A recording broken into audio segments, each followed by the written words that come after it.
누가복음 말씀 전하도록 하겠습니다. 133번째 시간입니다. 설교 제목이 조금 난해한 듯 하지만 설교 끝나시면 다들 아실 거예요. 자, 제목 같이 한번 읽어보겠습니다. 시작.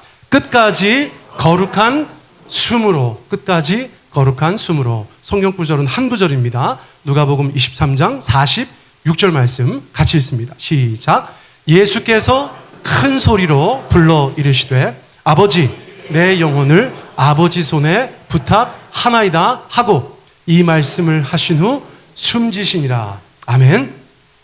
여러분, 저희가 어릴 때 영화를 보면 어린 마음에 굉장히 막 노심초사하는 거예요. 왜냐하면 주인공이 너무 고난당해.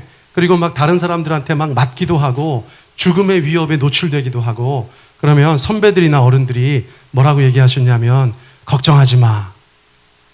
주인공은 안 죽어. 그렇게 얘기하셨어요. 저도 정말 나이가 들다 보니까 주인공이 죽는 경우가 없어요. 그래서 이런저런 영화를 보면서 마음 편하게 봤는데 타이타닉을 봤는데 디카프리오가 죽었어. 그래서 막 전 세계가 난리가 났어요. 주인공이 죽은 영화가 된 거예요. 여러분, 성경 예수님 이야기는 주인공이 죽는 이야기예요. 예수님께서 누가복음 23장 46절에 보니까 어떻게 되셨습니까? 우리 같이 한번 읽어볼까요? 시작. 숨지시니라.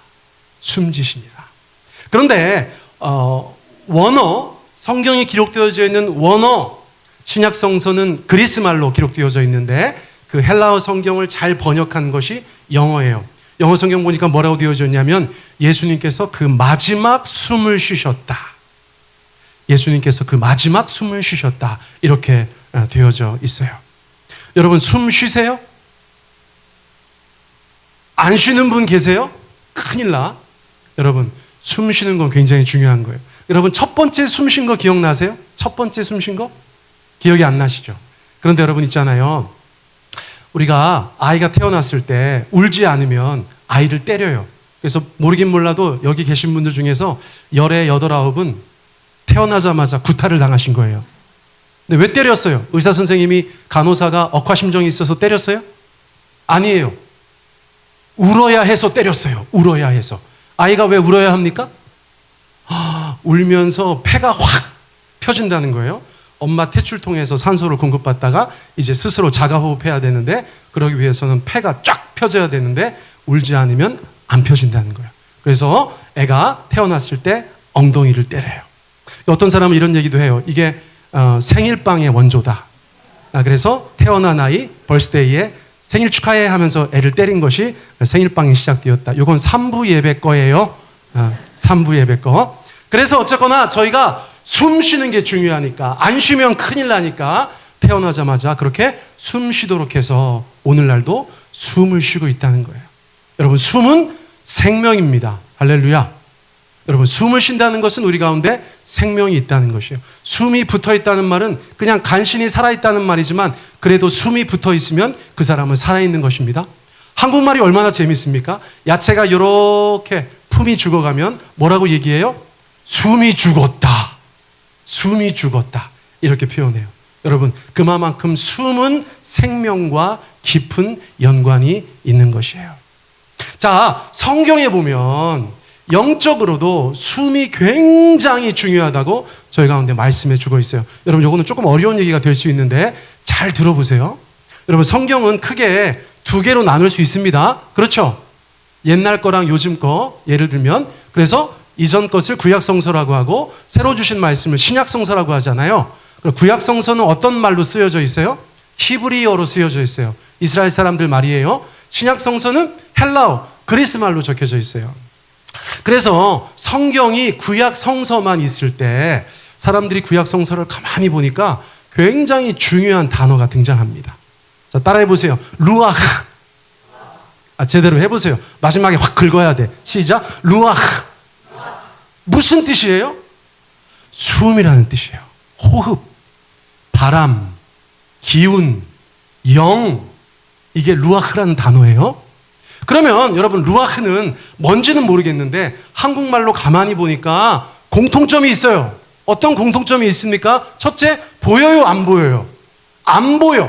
우리의 육신의 눈에 보이진 않습니다. 그런데 있어요, 없어요? 있어요. 어떤 기운이 있고 어떤 흐름이 있어요. 우리가 숨을 쉬면 안 보여. 하지만 후 하면 숨이 있는 거예요. 호흡이 있습니다. 바람이 불면 안 보여. 바람 자체는 안 보여. 바람에 나부끼는 깃발이나 바람에 흔들리는 나무가 보일지언정 바람은 안 보이지만 바람이 있어요. 어떤 기운은 안 보이지만 기운이 있어요. 영은 안 보이지만 영이 있어요. 우리가 영적인 존재예요. 하나님도 영이시에요. 그 모든 것들을 루아흐라는 단어가 가지고 있다는 거예요. 자, 루아흐 굉장히 중요한 단어예요. 그런데 구약 성서가 온 세상의 말로 번역되기 시작했어요. 그 첫 번째가 뭐냐면 히브리어로 기록되어져 있던 구약 성서를 그리스어로 바꾸는 거예요. 로마 시대에 온 지중해가 그리스말을 쓸 때에 그 그리스말로 성경을 번역하는 것을 70인이 번역하였다 해서 70인역이라고 하는 것입니다. 자, 70인역은 헬라말로 기록되어져 있어요. 그때까지는 구약 성서 히브리어로 기록되어져 있는 것과 그리고 헬라어로 기록되어져 있는 구약 성서가 있었던 거예요. 번역을 하려고 보니까 이스라엘에서 제일 똑똑하다는 사람들 70명을 데려다가 구약 성서를 그리스말로 번역하려고 하다 보니까 여러분 단어 선택이 중요했겠죠? 루아라는 말이 굉장히 중요한데 이거를 헬라말 어떤 단어로 바꿀까 여러분 고민했겠죠? 이스라엘 사람들은 구약 성서가 하나님의 말씀이라고 믿었기 때문에 그 하나님의 말씀을 그대로 잘 번역하려고 기도하고 고민했을 것이 분명하죠. 그래서 루아흐라는 단어를 헬라말 뭘로 바꿨다고요? 프뉴마라는 단어로 바꿨다는 것이에요. 자, 프뉴마도 숨, 호흡, 바람, 기운, 영이라는 뜻을 가지고 있어요. 그러다가 이것이 영어로 번역됩니다. 영어로 번역될 때 뭐라고 번역됐어요? Spirit 또는 Ghost라고도 번역됐었어요. 그래서 성령을 Holy Spirit이라고도 하고 Holy Ghost라고도 해요. 그러니까 한국 사람들은 무슨 거룩한 유령? 이렇게 얘기하지만 또 미국 사람들은 그렇게 생각하지 않아요. 어쨌거나 그렇게 중요한 단어가 계속해서 번역되어져 왔어요. 그러다가 조선에 왔어요. 조선. 우리 조상들이 이 단어를 번역해야 되는데 루아흐나 푸뉴마는 알지도 못해.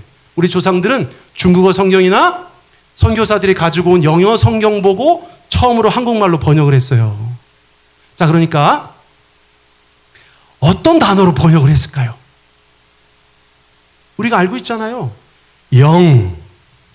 루아흐를 결국은 영이라고 번역했어요. 한국에서는. 그러니까 여러분들께서 성령 또 영 이런 얘기를 들으실 때 더 좋은 건 뭐냐면 루아흐를 떠올리시면 더 좋아요. 그래서 여러분 우리 조상들께서 선교사님들과 함께 예를 들면 성령이라는 말을 번역할 때 고민을 많이 했어요. 여러분 중국 쪽에서는 영국 선교사님들이 들어오신 거예요. 일본 쪽에서는 미국 선교사님들이 들어오셨습니다. 그분들이 먼저 중국말과 일본말로 성경을 번역하시고 그걸 가지고 조선말로 번역을 하신 거예요. 그래서 중국에서 오신 분들은 성신이라고 번역을 하셨어요. 성신. 하나님을 상제. 하늘의 제왕, 하늘의 황제. 그래서 상제나 성신이라고 번역하셨어요. 일본 쪽에서는 어떻게 번역됐어요? 신. 여러분 일본 사람들은 신을 좋아하잖아요. 그래서 하나님도 신으로 번역했었고 또 성신이 아니라 성령으로 번역했어요. 그래서 우리가 오늘날 결과적으로는 성부, 성자, 성령이 된 것입니다. 할렐루야. 그런데 그냥 들어오자마자 결정한 것이 아니라 사람들 간에 여러 가지 얘기들이 있었겠죠? 세월이 필요했겠죠? 그래서 옛날 성경 보면 여러분 너무 재밌어요. 영, 신, 혼, 기, 풍, 숨이 다 후보였어요. 그래서 처음에는 성령이라고도 하고 성신이라고도 하고 성혼이라고도 하고 성풍이라고도 하고 성숨이라고도 했어요. 제가 봤던 옛날 성경 중에 성숨이라는 말이 있는데 저는 그거를 처음에 접하고 너무 마음에 들었어요. 여러분, 숨. 그런데 거룩한 숨. 그래서 저는 성숨으로 번역됐으면 어땠을까? 한국교회가 그러면 성부, 성자, 성숨. 어색해서 그렇지. 자꾸 했었으면 또 익숙한 거예요. 그렇죠? 성숨 충만하라. 할렐루야. 성숨 받아라. 막 이렇게 얘기했을 수도 있다는 거예요. 그런데 어쨌거나 최종적으로 우리는 성령이라는 말을 쓰게 됐다는 것이지만 여러분, 이 과정은 저희가 좀 알아두면 좋겠어요. 여러분, 그 거룩한 숨, 하나님의 루하흐가 얼마나 중요한 것인가. 성경에 자, 창세기 2장 7절에 이런 말씀이 있습니다. 우리 같이 한번 읽어보세요. 시작. 주 하나님이 땅의 흙으로 사람을 지으시고 그의 코에 생명의 기운을 불어넣으시니 사람이 생명체가 되었다. 사람을 창조하는 과정이라고 저희가 믿고 있는 이야기입니다. 하나님께서 흙으로 사람을 지으시고 그 코에 생기를 불어넣으셨다. 생명의 기운을 불어넣으셨다. 우리가 그렇게 알고 있어요. 그런데 영어 성경은 다 똑같아요. 다 숨이라고 번역하였어요. 호흡이라고 번역하였어요. 여러분, 전혀 생명이 없는 흙덩어리에 하나님께서 그분의 거룩하신 숨결을 불어넣으실 때 그 흙덩이가 생명체가 되었다고 말씀하고 있는 것이에요. 사랑하는 성도님들, 생명 없는 곳에 생명이 드러나려면 하나님의 거룩한 숨이 그곳에 임해야 되는 줄 믿습니다. 전혀 생명 없었던 우리가 하나님의 거룩한 숨결 가운데서 생명 있는 자가 되었다는 것이에요. 하나님의 거룩한 숨결은 놀라운 능력이 있는 숨결이라는 것이에요. 여러분, 구약성서 에스겔서에 교회 다니는 분들께서 잘 알고 계시는 마른 뼈의 환상이라는 것이 나오죠. 하나님께서 에스겔 선지자를 데리고 골짜기로 데리고 가셨는데 해골이 천지에 있습니다. 여러분, 도대체 이게 무엇인가? 하나님이 나중에 뭐라고 말씀하시냐면 이게 이스라엘이다, 그렇게 말씀하셨어요. 생명을 잃고 다 죽어 나자빠지고 백골이 되어 있는 이스라엘의 모습을 하나님께서 보여주셨다는 거예요. 다시 살려야 되잖아요. 여러분, 하나님의 백성들 다시 살려야 되잖아요. 생명력을 완전히 잃고 그저 죽은 사람처럼 되어 있는 자들, 여러분 다시 살려야 되잖아요. 교회 공동체 다시 살아나야 되잖아요. 여러분, 가정과 우리의 목장들 살아나야 되잖아요. 여러분, 하나님께서 그들 가운데 뭐라고 말씀하셨어요? 하나님께서 말씀하신 대로 대언하라고 하셨어요. 똑같이 얘기해라. 그랬더니 에스겔 선지자가 그대로 선포했습니다. 그랬더니 어떤 일이 벌어졌대요? 에스겔서 37장 10절 말씀 우리 같이 한번 읽어보겠습니다. 시작. 내가 그 명령대로 대언하였더니 생기가 그들에게 들어가매 그들이 곧 살아나서 일어나 서는데 극히 큰 군대더라. 역시나 마찬가지예요. 여러분, 백골들이 널려 있는데 하나님께서 말씀하신 대로 선포하니까 생기가 그들에게 들어갔다고 얘기했어요. 그런데 역시나 영어로 보니까 똑같아요. 하나님의 숨, 하나님의 호흡이, 하나님의 숨결이 그 죽어있는 백골들에게 가서 살아나게 하고 다시 생명이 되게 하고 하나님의 군대가 되게 하였다는 것이에요. 무엇인가 굉장히 유사하죠? 여러분, 신약성서에서는 어떤 말이 있습니까? 자, 예수님께서 부활하시고 제자들에게 나타나셨어요. 제자들이 우리가 아는 것보다 훨씬 상태가 안 좋았잖아요. 예수님 십자가 달리실 때 다 도망가고 두려워서 숨어 있었잖아요. 그런데 예수님께서 그들 가운데 나타나셨습니다. 그리고 무슨 말씀하셨어요? 요한복음 20장 22절 우리 같이 한번 읽어보겠습니다. 시작. 그들을 향하사 숨을 내쉬며 이르시되 성령 받으라. 여러분, 성령 받으라. 우리가 알고 있는 성령 받으라, 이 말을 원어에서나 영어 성경에서는 뭐라고 되어져 있어요? 하나님께서 그들 가운데 숨을 내쉬며 말씀하셨다는 거예요. 예수님께서 죄송해요, 유쾌하진 않죠? 예수님께서 하시더니 엉뚱하게 성령 받아라, 이렇게 말씀하셨다는 거예요. 아까 제가 말씀드렸던 그 단어들을 생각해 보면 예수님께서 루아흐를 부시면서 거룩한 루아흐를 받아라, 이렇게 말씀하셨다고 볼 수 있죠. 그거를 우리는 영이라고 했지만 숨결이었다고 말씀드렸어요. 예수님께서 우리에게 받게 하고 싶으셨던 그 보혜사 성령님은 예수님의 숨, 예수님의 영이었다고 볼 수 있어요. 그러자 제자들이 어떻게 되었습니까? 여러분, 이전하고 완전히 다른 제자들이 되었어요. 주님을 확신하지 못하고 세상 가운데서 도망 다녔던 제자들이 새로운 루아흐, 예수님의 영으로 그분의 숨결로 충만하게 되고는 세상 밖으로 뛰쳐나갔어요. 나가서 예수님의 죽으심과 부활을 증거하고 한평생 주님을 위해서 살아가다가 주님을 위해서 목숨까지 바치는 놀라운 제자들이 되었다는 것입니다. 여러분, 저는 지금 거룩한 숨에 대해서 말씀드리고 있어요.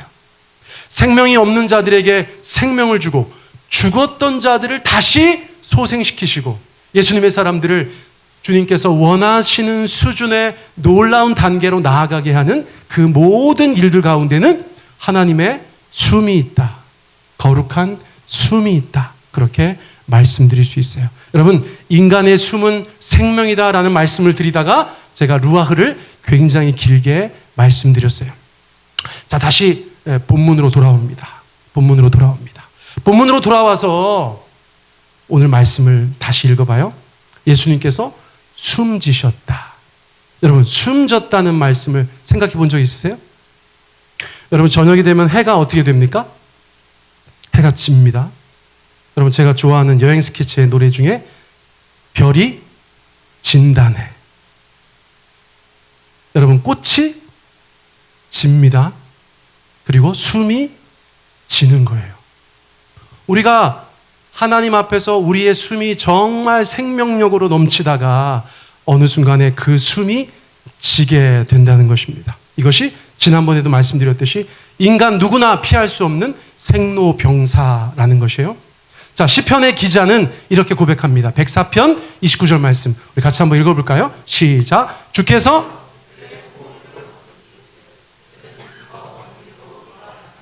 어떻게 인간이 지어졌다고 말씀드렸어요? 흙으로 그 폼을 만들고 하나님께서 거룩한 루아흐를 불어넣어 주셨을 때 생명체가 되었었는데 하나님께서 그 호흡을 거두어 가시니까 다시 흙으로 변하는 것. 여러분, 성경은 일관적으로 우리 가운데 그것을 말씀해 주고 계세요. 여러분, 우리도 인생을 살아가다가 어느 땐가 숨이 지게 될 줄 믿습니다. 여러분, 그때 우리가 무엇을 후회하게 될까요? 오늘 목장에서 좀 나눠보시라고 제가 질문을 적어드렸어요. 자, 우리가 언젠가 우리의 숨이 질 때 우리는 무엇을 후회할까? 여러분, 그때 가서 후회할 짓을 지금 안 하시기를 축복합니다. 우리 성경 동독한 이광관 형제님이 오늘 교회 오셔가지고 쩔뚝쩔뚝 들어오세요. 왜 그러냐고. 저는 이제 광관 형제랑 운동도 같이 하니까 운동을 너무 좋아하고 잘하니까 또 축구하다가 다쳤나 그랬더니 우리 시온이랑 같이 곤충 채집 갔다가 다쳤다는 거예요. 밤에 가셨죠? 안 봐도 뻔해요. 우리 시온이가 왕 사슴벌레를 굉장히 좋아합니다. 그래서 아빠를 데리고 자주 산에 가는 것 같아요. 시온이가 안 다쳤죠? 얼마나 감사해요. 아빠가 다쳐서. 그렇죠? 네. 이렇게 얘기하는 건 좀 이상한 것 같긴 해. 근데 어쨌거나 왜 우리 이광건 아빠가 저렇게 본인은 관심도 없는 곤충을 잡으러 다니고 있어요? 나중에 후회할까 봐. 그렇죠? 여러분, 사실 연결이 됩니다. 여러분, 나중에 가서 후회할 짓 안 하시기를 바라요. 옆에 분한테 한번 얘기해 보세요. 나중에 후회할 짓 하지 마세요. 아니, 그 얘기를 왜 이렇게 예쁘게 해? 자, 다시 한번 무섭게 하시기 바랍니다. 시작. 나중에 후회할 짓 하지 마세요. 이렇게 얘기해야 돼요. 예. 여러분, 오늘 우리의 삶이 우리의 미래가 된다고 늘 말씀드렸어요. 오늘 내가 후회할 짓을 하지 않는 게 중요해요. 여러분, 그게 너무나 중요합니다. 그런데 예수님께서는 하나님의 아들이시지만 육신을 입고서 이 땅에 오셔서 33년의 삶을 살아가셨는데 그분도 육신의 마지막을 이제 경험하게 되시는 거예요. 그런데 여러분, 그 마지막에 뭐라고 하셨어요? 자, 예수님께서 십자가에서 하신 말씀 7가지 제가 지난번에 어떻게 하면 외우기 쉽다고 말씀드렸어요. 이거 기억하실 분 계실까? 없으실 줄 믿습니다. 네. 낙, 자, 기, 갈, 성, 혼! 아유, 황금희 권사님 역시 하나 맞추셨네. 역시 권사 임직하고 그거 하나 맞추셨어. 네, 잘하셨어요? 용낙자, 기갈, 성혼이라고 말씀드렸어요. 그거 지금 설명드릴 시간이 없으니까 맨 끝에 성혼, 내 영혼을 아버지 손에 부탁합니다. 혼, 그 바로 앞에 게 뭐예요? 성, 다 이루었다. 그런데 요한복음에서는 다 이루었다 하시고 돌아가시고 누가복음에서는 부탁합니다 하고 돌아가셨어요. 그러면 성경학자들이 어느 게 진짜 마지막일까를 고민했겠죠. 여러분도 고민해 보세요. 논리적으로. 다 이루었다고 돌아가신 것 같아요? 부탁하시고 돌아가신 것 같아요? 역시 주관이 있으셔. 네. 자, 어쨌거나 다 이루었다. 아버지, 내 영혼을 아버지 손에 부탁드립니다. 하고 운명하시는 게 맞겠죠. 우리는 용락자 기갈 성혼, 우리 최성희 집사님만 용락자 기갈 혼성, 이런 식으로 이해하시면 되겠어요. 자, 그런데 요한복음에서 예수님께서 보여주신 마지막 모습은 뭐냐면 다 이루었다는 삶이에요. 다 이루었다의 삶. 따라해 보세요. 다 이루었다의 삶. 아유, 예수님은 역시나 대단하시네. 다 이루셨네? 뭘 이루셨어요? 예수님께서 재벌같이 돈을 많이 버셨어요? 예수님께서 논문을 잘 쓰셔서 세계적으로 인정받으셨어요? 예수님은 도대체 어떤 영역에서 무슨 성취를 하셨길래 십자가상에서 다 이루었다라고 말씀하시고 숨을 거두실 수가 있었을까요? 여러분, 이 비밀을 알면 여러분들도 다 이루었다 얘기하실 수 있어요. 여러분, 다 이루었다의 삶이 되시기를 축복합니다. 여러분, 예수님께서 어떤 말씀을 하셨냐면 제자들이 밥 얘기를 했어요. 밥때가 돼서 밥 얘기를 하셨어요. 그랬더니 예수님이 놀라운 말씀을 하십니다. 내 밥은, 내 음식은, 이렇게 얘기하면서 이렇게 얘기하셨어요. 요한복음 4장 34절 우리 같이 한번 읽어보세요. 시작. 나의 양식은 나를 보내신 이의 뜻을 행하며 그의 일을 온전히 이루는 이것이니라. 예수님은 좀 엉뚱하세요. 내가 볼 때 MBTI로 따지면 N이야, N. 밥 얘기를 하는데 갑자기 내가 먹는 음식은, 내 밥은, 나의 끼니는 뭐냐면 나를 보내신 이의 뜻을 행하는 거고 그분의 일을 온전히 이루는 것이야. 이렇게 말씀하셨다는 거예요. 여러분, 우리가 왜 밥 먹습니까? 여러분, 왜 식사하세요? 살려고. 그건 좀 너무 그렇다. 물론 맞는 말인데, 자, 배가 고파요. 배가 고파요. 계속 굶으면 죽어요. 그래서 밥을 먹음으로 내가 맛을 느끼기도 하고 그런 작은 기쁨을 누리기도 하지만 살아갈 힘을 얻는 거예요. 그렇죠? 여러분, 그래서 우리가 밥을 먹어요. 근데 예수님께서는 뭐라고 하신 거예요?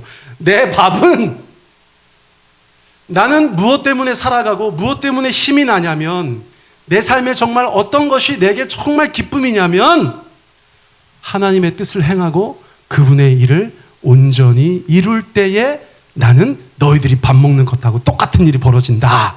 이렇게 말씀하셨다는 거예요. 예수님 식사하셨죠. 육신을 입고 계시니까. 하지만 제자들에게 그것을 말씀해 주시는 거예요. 내게 기쁨은, 내 삶의 목적은, 나의 사명은, 내가 이 땅 가운데서 이루어야 하는 것은 바로 하나님의 뜻이고 그분의 일이다라고 예수님께서 말씀하셨다는 거예요. 자, 그리고 나서 예수님께서 다 이루었다라고 하신 말씀을 다시 생각해 보세요. 예수님은 뭐를 이루신 겁니까? 하나님께서 예수님께 주신 하나님의 뜻, 성부 하나님께서 예수님께 맡기신 그분의 거룩한 사명, 여러분, 예수님께서는 그것을 다 이루셨죠. 우리 위해서 십자가에 달리셔서 하나님께로 가는 길을 여셨고 우리의 죄를 다 사하셨잖아요. 여러분, 십자가에서 그것을 아셨던 예수님께서 마지막에서 끝에서 두 번째 정도에 다 이루었다. It is finished. 그렇게 말씀하셨다는 거예요. 여러분, 어떤 삶을 살아가시겠습니까? 여러분, 가장 힘들고 어려운 삶이 뭐예요? 남들 하는 거 다 하려고 하는 삶입니다. 여러분, 각자의 삶을 살아가시기 바랍니다. 아멘? 이거 아무도 아멘 안 하네. 남들같이 살고 싶은 거야. 아멘 하시는 게 좋을걸요? 여러분, 아멘 하시기 바랍니다. 아멘. 전 이런 생각해요. 제가 하나님 나라에 갔어요. 하나님께서, 야, 남 목사 일로 와. 너 왜 김 목사같이 목회를 못하고 왔어? 여러분, 그렇게 말씀하실 거라고 생각하지 않아요. 오히려, 야, 내가 너에게 준 은사와 재능이 있었는데 네가 그거를 충분히 활용하지 못한 것 같아. 그건 너의 연약함이었겠지. 그러나 수고했다. 이리 와, 우리 아들. 이렇게 하실 거라고 생각들어요. 여러분, 우리가 남들만큼 돈을 많이 벌거나 남들만큼 큰 명예를 얻는 것이 우리의 삶이 아닐지어도 여러분 우리 각자가 주님 앞에서 이루어야 될 삶은 따로 있는 줄 믿습니다. 여러분 특별히 주님께서 말씀하신 대로 여러분들을 보내신 하나님의 뜻을 이 땅 가운데 행하고 그분의 일을 온전히 이루시는 것이 우리 마음 가운데 거룩한 욕심이 되는 그런 인생들 다 되셨으면 좋겠어요. 자, 그러면서 예수님께서 진짜 마지막 말씀을 하세요. 자, 같이 한번 읽습니다. 시작. 아버지, 내 영혼을 아버지 손에 부탁하나이다. 육신을 입고 오셔서 죽음을 경험하셔야 되는 하나님의 아들 예수님이세요. 자, 그런데 그분께서 아버지, 내 영혼을 아버지 손에 부탁합니다라는 말씀을 하셔야 되는 죽음에 임박하셨다는 거예요. 우리가 다 인생을 살아가다가 언젠가는 그런 날이 올 거예요. 아, 이게 참 인정하기 싫고 상상하면 두려운 일이지만 그런 날이 올 거예요. 여러분 그때 가서 너무너무 두려워요. 아니에요. 죽기 싫어요. 여러분 이러는 게 낫겠어요? 아니면 아버지 내 영혼을 아버지 손에 부탁합니다. 이러는 게 낫겠어요? 자, 1번 손 들어보세요. 자, 2번 손 들어보세요. 2번이 낫겠죠? 저거 할 수 있을까요? 없을까요? 일단 목사님 하시면 저희가 뒤따라 가겠습니다. 이렇게 얘기할 수 있어요. 네. 저는 일단은 각오는 돼 있어요. 어떤 상황이든지 아버지 내 영혼을 아버지 손에 부탁하나이다. 제가 23살 때 전신마취를 한번 한 적이 있어요. 무릎을 다쳐가지고 이제 연골 수술을 하는데 처음이자 마지막으로 마취를 했어요. 저희 어머님께서 마취 간호사셨습니다. 평생 마취 간호사. 그래서 제가 늘 말씀드리잖아요. 사람들이 마취해서 깨날 때 술 취한 사람 같이 행동하시는 거 알죠? 헛소리하고 막 말하면 안 되는 얘기 막 하고 그거 아시죠? 여러분 전신마취 조심하시기 바랍니다. 저희 어릴 때부터 저희 어머니가 그런 말씀을 계속 하시면서 야, 내가 보니까 사람들이 마취해서 깰 때 그 사람 본 모습이 나오더라. 이런 식으로 얘기하셨어요. 근데 제가 이제 교회 열심히 다니는 청년이 처음으로 전신마취를 한다니까 걱정이 되는 거예요. 제가 막 깨나면서 야, 이 새끼야! 막 이러고 큰일 날 것 같아. 간호사나 의사한테 막 그러면 안 되잖아요. 그래가지고 제가 수술실에 들어가면서 계속 여호와는 나의 목자시니 내가 부족함이 없으리다. 농담이 아니에요. 진짜 실화예요. 그리고 이제 수술이 끝나고 이제 마취해서 깨나면서 내가 여호와는 나의 목자시니 내가 부족함이 이걸 해냈어요. 네. 그리고 나서 이제 나중에 간호사들한테 물어봤지. 혹시 제가 막 이상한 소리 하지 않았나요? 무슨 막 성경 구절 같은 거 얘기하시던데요? 여러분, 제가 좀 그런 강박이 있나 봐, 강박이. 여러분, 저는 저렇게 할 마음이 있습니다. 할렐루야. 그래서 저거야말로 신자가 할 수 있는 유언 중에 유언이고, 신자가 보여줄 수 있는 마지막 순간에 죽음을 앞두고 하나님과 사람들 앞에 내세울 수 있는 신앙 중에 신앙이다. 이런 생각이 들어요. 근데 저걸 할 수 있을까 없을까? 여러분 제가 여러분들이 할 수 있도록 도와드릴 거예요. 어떻게? 여러분 이 기도에는 비밀이 있습니다. 예수님께서 이 땅에 유대인으로 오셨어요. 유대인으로서의 삶을 33년 사셨어요. 그리고 마지막 순간에 십자가에서 정말 숨지기 전에 아버지 내 영혼을 아버지 손에 부탁합니다 하고 돌아가셨어요. 그런데 이 기도가 처음이 아니었다는 거예요. 왜요? 여러분 유대인들은 어릴 때부터 밤마다 잠들기 전에 부모들이 자녀들에게 시편 31편 5절을 기도하게 했어요. 여러분 시편 31편 5절이 어떤 내용입니까? 읽어보세요. 시작. 내가 나의 영을 주의 손에 부탁하나이다. 여러분 같은 내용이죠? 예수님께서 하나 더 하셨다면 아버지 나의 영혼을 아버지 손에 부탁드립니다. 이렇게 기도하셨던 거예요. 여러분 30년 가까이 날마다 하던 기도를 예수님께서는 그냥 마지막 순간에 한 번 더 하신 거예요. 여러분 정말 우리의 삶이 마감되는 그 순간 우리의 영혼을 주님 앞에 의탁하고 싶으십니까? 여러분 오늘 밤부터 의탁하시기 바랍니다. 오늘 밤부터. 여러분 우리가 자고 깨고 하는 게 뭡니까? 여러분 밤마다 죽는 거예요. 여러분 우리가 막 밤에 잠들었는데 우리가 유체 이탈돼 가지고 막 다니면서 막 일하고 그러세요? 아니죠? 우리가 밤마다 죽습니다. 아침마다 부활해요. 여러분, 하나님께서 인생 가운데 그것을 이미 그렇게 심어 놓으셨는 줄 몰라요? 밤마다 죽고 아침마다 부활하는 것이 인생이잖아요. 그러므로 여러분들 밤마다 주무시기 전에 하나님, 내 영혼을 하나님께 부탁드립니다. 이렇게 짧게라도 기도하시고 주무시라는 거예요. 그리고 다음날 아침 일어나셔서 주무신 지 8시간 만에 부활하시잖아요. 온 가족들이 다시 살아난 거를 확인하잖아요. 그렇죠? 서로에게 증인이, 부활의 증인이 되잖아요. 그렇죠? 어휴, 수영이도 일어났네. 어머, 예진이도 다시 깼네. 어머, 윤지 다시 살아났어. 어머, 여보 부활하셨네요. 이게 얼토당토하는 얘기가 아니라는 거예요. 우리는 날마다 죽고 날마다 살아요.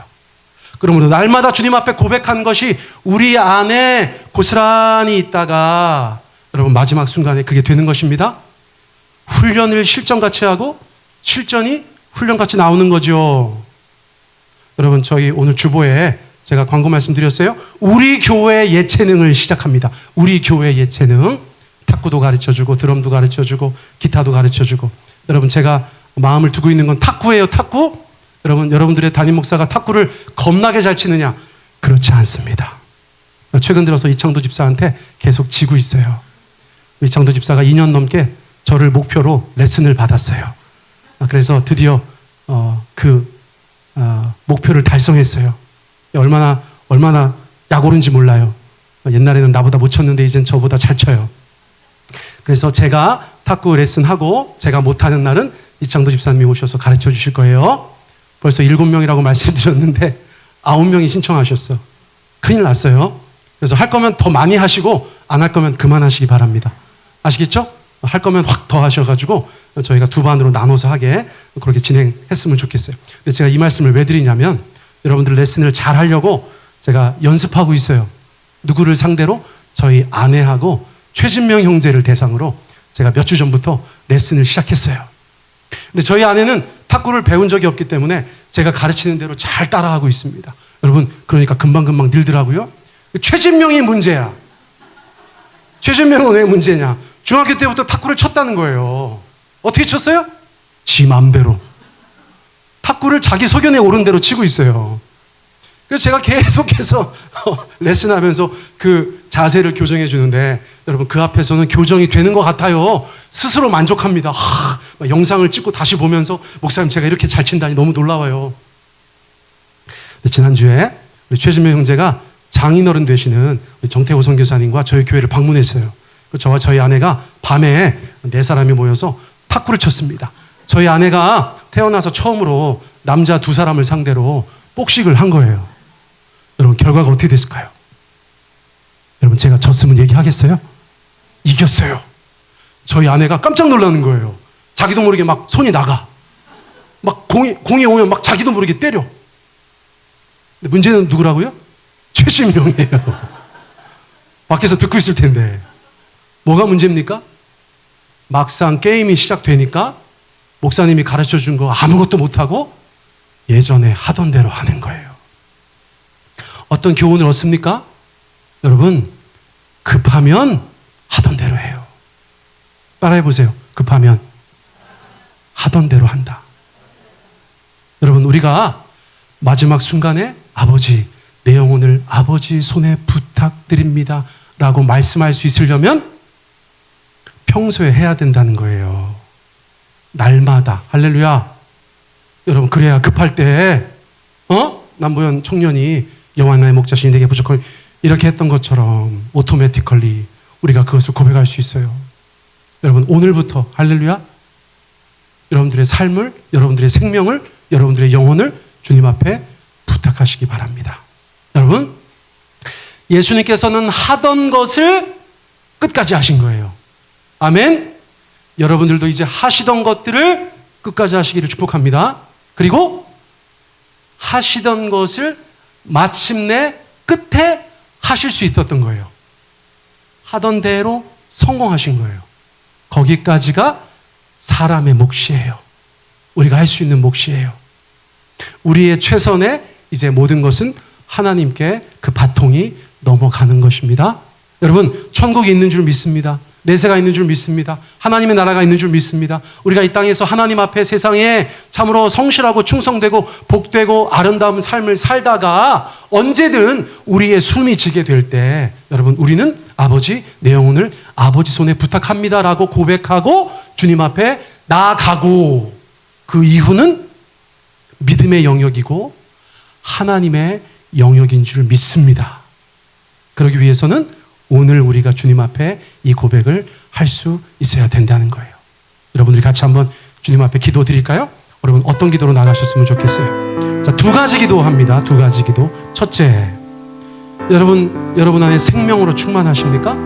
오늘 우리가 좀 어려운 얘기 했는데 구약 성서의 루아흐, 신약 성서의 푸뉴마, 우리가 알고 있는 영, 숨, 하나님의 숨이 그분의 숨결이 우리의 심령과 우리의 삶 가운데 역사하실 때 불어올 때 여러분 우리가 주님 앞에서 생명 넘치는 삶을 살 수 있다는 말씀을 드렸어요. 없었던 생명도 주시고 꺼져갔던 생명도 다시 일으켜 주시고 새로운 생명의 단계로 나아가게 하시는 분이 바로 하나님이신 줄 믿습니다. 여러분 그 하나님의 거룩한 숨결을 여러분들의 삶에 구하시기 바라요. 두 번째는 우리가 오늘 믿음으로 하나님 아버지께 날마다 아버지 내 영혼을 아버지 손에 부탁합니다 라는 고백을 해 나가고 우리의 삶이 끝날 때에도 동일하게 끝까지 마침내 거기까지 우리가 주님 앞에 신앙으로 고백할 수 있는 그런 참 신자들이 될 수 있도록 여러분 주님 앞에 그렇게 고백 드렸으면 좋겠어요. 우리 한 3, 4분 정도 그 두 가지 기도 제목 붙잡고 우리 함께 기도하기 원합니다. 함께 기도하시겠습니다. 하나님 아버지 감사합니다. 주께서 우리 가운데 온전히 역사하여 주시고 인도하여 주시기를 간절히 원합니다. 아버지 하나님 주님께서 붙잡아 주시는 저희들의 삶이 다 될 수 있도록 주께서 함께하여 주시고 인도하여 주시기를 간절히 원합니다. 주만 바라보는 저희들의 삶이 다 될 수 있도록